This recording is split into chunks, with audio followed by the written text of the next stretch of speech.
जय श्री कृष्ण जय श्री राम। नमस्कार दर्शक बंधु, मु स्वागत करछि मो चैनल सुप्रभात रे।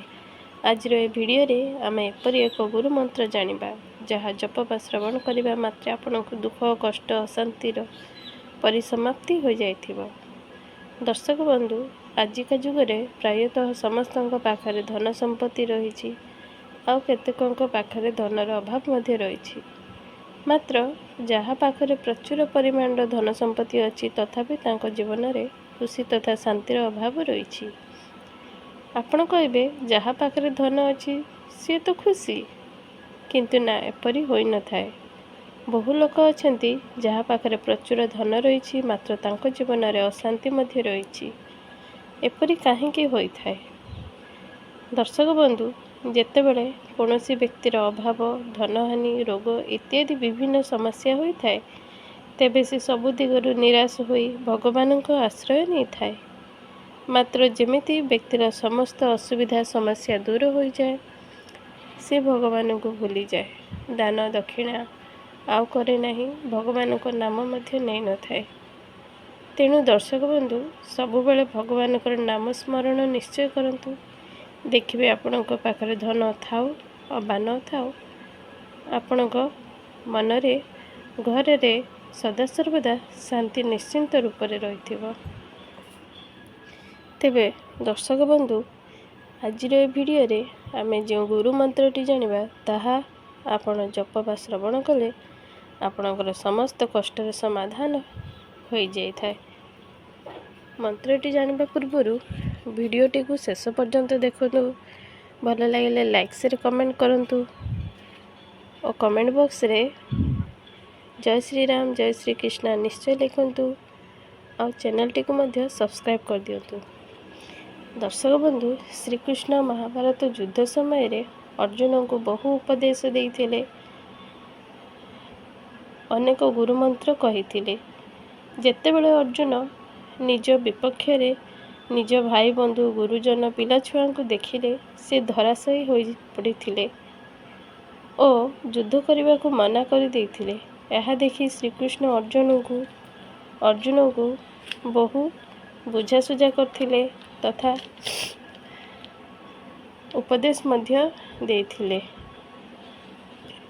श्रीकृष्ण अर्जुन को कहिथिले जे कर्म करि जाओ, फलर आशा कर नाही। जदि तमे फलर आशा करछ तेबे तुमको केवल कष्ट ही मिलिबो। तेबे सही समय रे अर्जुन श्रीकृष्ण को पचारिथिले जे जदि से तांकर समस्त परिजन मानू हत्या करुछंती बा महाभारत युद्ध रे तांको द्वारा मरी जाउछंती, मृत्यु वरण करुछंती, तेबे से केउं भाबरे पुण्यर भागीदारी हेबे?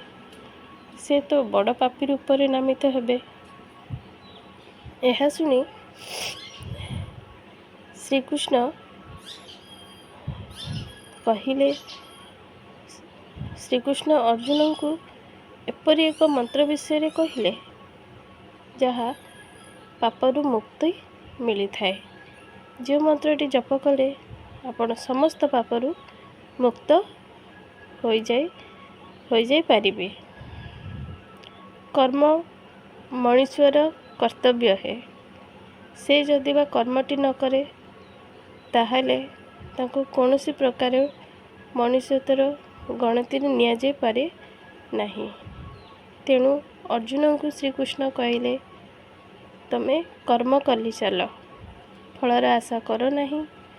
जदि बा तमे एमिति भावुछ जे मोर सबु भाई बंधु गुरुजन पितामह एमानकु मृत्यु दे सारा पर मु तो पापर भागीदारी ही जीवी, पापी मुक्त हो जीवी, तेबे यह कदापि नुह। समस्ते निजर कर्म नहीं आसी थांती, आमे भी आम कर्म नहीं आसी थाउ। तेणु यही सब पापरु मुक्त होगापी एक गुरु मंत्रटी है जहा श्रीकृष्ण अर्जुन को कही। से मंत्रटी है ओ